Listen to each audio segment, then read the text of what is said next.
Okay, so I noticed something when it comes to comfort, right? When it comes to food or alcohol, smoking, or weed or drugs or anything like that. Whatever um, people are going to use as like a crutch. And all it is a comfort. It's literally there to soothe you. Like when we're children, some have like uh, chuchos or soothers, whatever you want to call it. I call it chucho. Or blankets or teddy bear or something like that. And as we get older, we kind of outgrow that stuff. So when it comes to self-soothing, interesting. When it comes to self-soothing, um, really kind of got to take a look at certain things to see why it is that we're doing things, especially when it becomes a habit, but out of control, like an extreme or something like that. Even cliff diving, I'm sure, and jumping out of a plane and stuff. All of it is a chemical release in the body. Pretty sure most of you are aware that when you are experiencing a certain emotion, right, which is energy, vibrational frequency, when you're experiencing an emotion, it's going to release a chemical in your brain.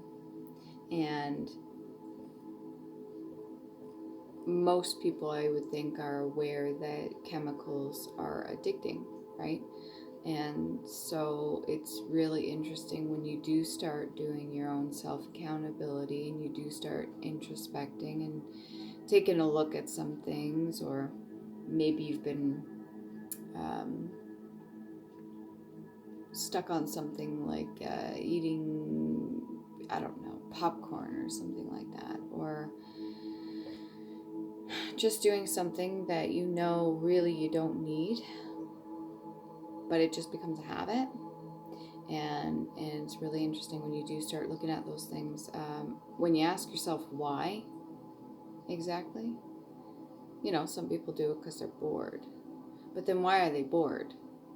Well, they're not, you know, their brain's not being stimulated. Their creativity, because when you have all your chakras and they're not lined up properly, and you're not activating all of them, or getting them, I'm gonna say, lit up. But when you're not aligned like that, yeah, you're gonna run into things like boredom, because you're meant to be a creative human being. You're meant to co-create your existence, your very reality. Because thoughts do become things, and words are very powerful. And when you're co-creating with the universe itself, you've got a job to do as well. You could sit there and hope everything just plays out the way you think it would play out, I guess. That's no fun. Of course it gets boring, I would say. Um, yeah, it's definitely something I was thinking about.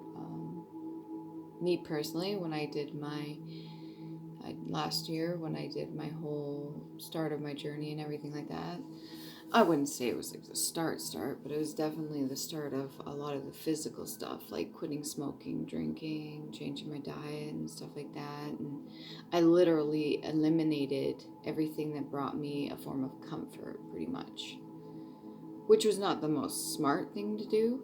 I would highly suggest, if you're going to do stuff like that, do it like a little bit of at a time.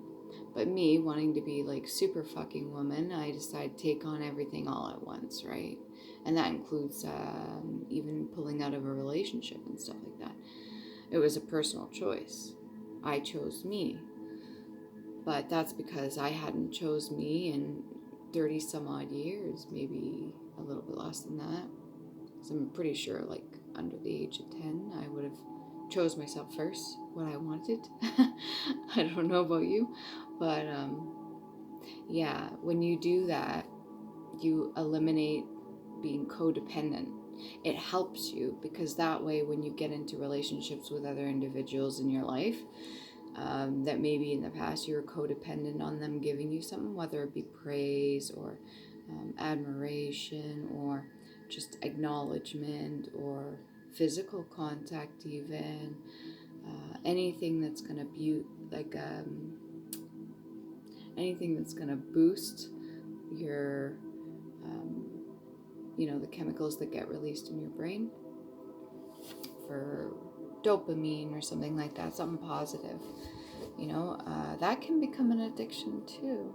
So it's really interesting how our bodies work in that sense.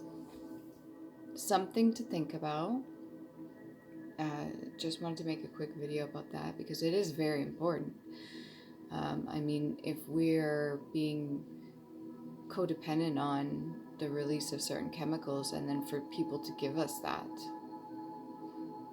and when it comes to being fulfilled or something and not being able to fulfill ourselves, bring ourselves joy or content,